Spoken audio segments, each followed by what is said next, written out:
Daily Dawg Chow September 1st, Browns News, Opening Week, Battle of Ohio, more.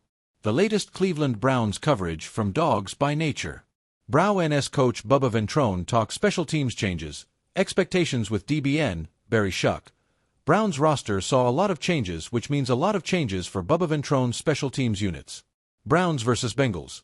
Everything for Week 1 of the 2025 season, Mueller.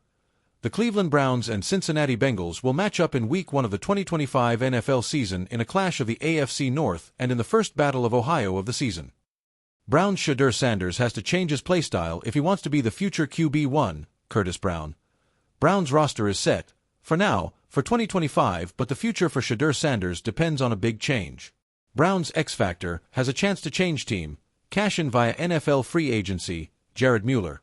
The Browns' roster and season could depend on a few specific players, including Alex Wright. More Cleveland Browns news.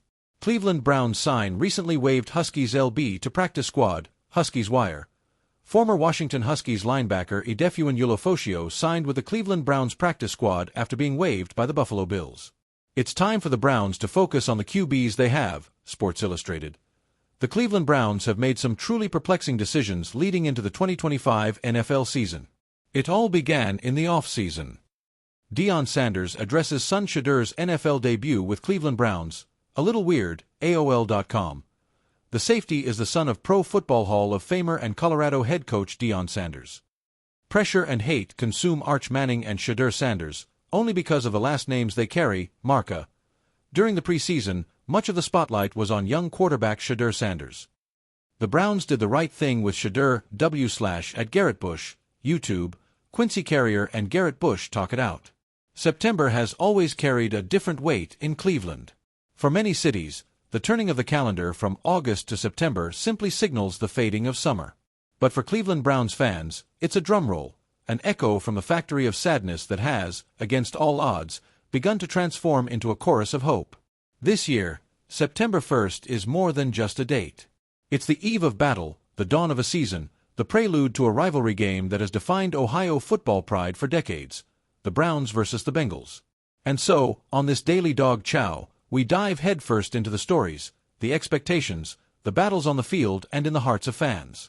From the newswire updates out of Berea, to the locker room energy, to the wider lens on what the Battle of Ohio means in 2025, this is your 4,000-word breakdown of everything Browns Nation needs to chew on today.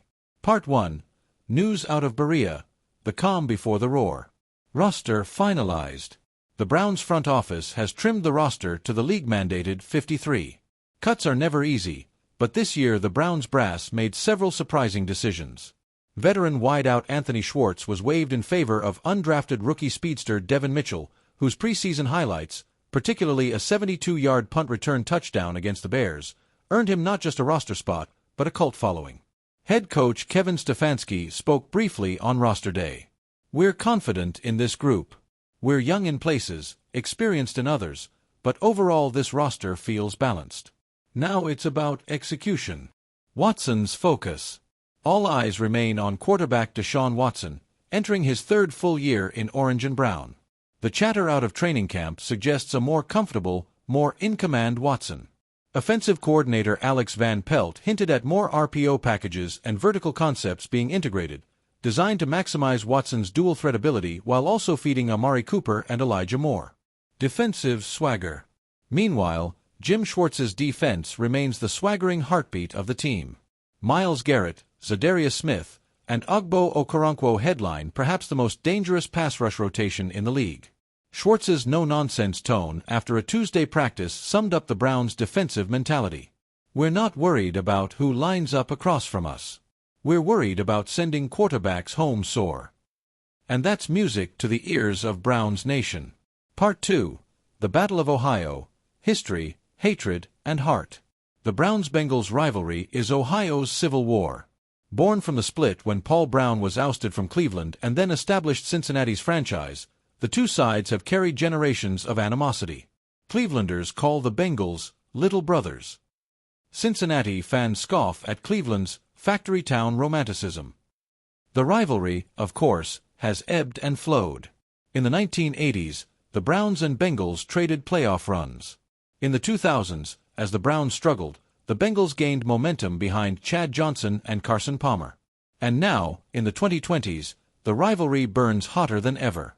The Bengals have Joe Burrow, the kid from Athens, a quarterback who has been to the Super Bowl, who has swagger, who has given Cincinnati a sense of inevitability.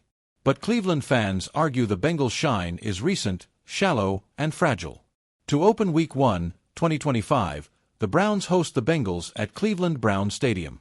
It's not just a football game. It's a referendum on Ohio pride, on AFC North supremacy, and on the trajectory of both franchises. Part 3. Fan Culture, Dog Pound Rising. No preview is complete without acknowledging the Dog Pound, a fan base unlike any other. From the bleachers of the old Municipal Stadium to the modern-day West End zone at Cleveland Browns Stadium, the Pound has been both shield and sword for the team. On September 1st, fans across Cleveland are decorating porches with orange and brown banners. Grocery stores run low on brats, pierogies, and beer. Local bars polish their taps, anticipating standing-room-only crowds. Downtown Cleveland is already buzzing. Murals of Myles Garrett adorn walls, Amari Cooper jerseys flood public square, and chants of, "Here we go Brownies, here we go, woof, woof," echo long before kickoff. The rivalry with Cincinnati even bleeds into state identity politics. Cleveland sees itself as the gritty industrial North, Cincinnati as the polished Southern gateway. Browns fans believe they represent real Ohio. Bengals fans roll their eyes and point to their playoff wins. On Sunday, though, all the debates collapse into a roar inside the stadium. Part 4. Matchups to watch. 1.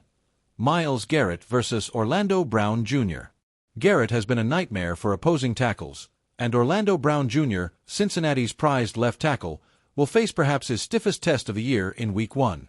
If Garrett wins this matchup consistently, Burrow won't have time to find Ja'Marr Chase downfield. 2. Nick Chubb's return. The Browns' beloved star running back is coming back from injury. The coaching staff insists Chubb is 100%, but fans will watch closely. If Chubb can hit his stride early, the Bengals' defense will be forced to respect the run, opening passing lanes for Watson. 3. Amari Cooper vs. Cam Taylor-Britt. Quietly, this could be the defining duel. Cooper remains one of the best route runners in football, and Taylor-Britt has developed into a rising shutdown corner. Whoever controls this matchup could swing third downs and red zone opportunities.